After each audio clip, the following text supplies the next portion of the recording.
Programang ito ay rated SPG, striktong patnubay at gabay ng magulang ang kailangan. Palpak ang ginawa ni Tanggol. Masyado siyang nagpadala sa emosyon.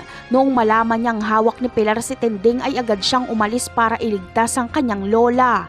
Imbis ang ginawa sana ni Tanggol ay hinostage niya rin si Olivia at nakipagpalitan siya kay Pilar, si Tinding kapalit ng buhay ni Olivia. Kung ganito sana ang ginawa ni Tanggol ay hindi sana sila mapapahamak ni Ramon.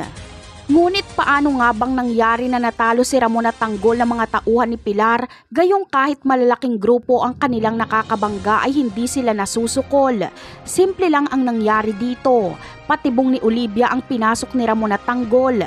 Sa mansyon ng mga Montenegro pa lang ay alam na ni Olivia na nadadala si Tanggol sa init ng ulo. Kaunting tauhan lang ang kasama nila Ramon. Kaya sinamantala ni Olivia ang pagkakataon na ito para mapaslang si Ramon at Tanggol at nang sa ganon ay siya na lang ang nag-iisang tagapagmana ni Don Julio. Inunahan ni Olivia sila Tanggol na makarating sa kinaroroonan ni Tinding. Umupa siya ng napakaraming tauhan at pumosisyon na ito. Kaya sa pagpasok ni Ramon at Tanggol ay agad silang nasukol.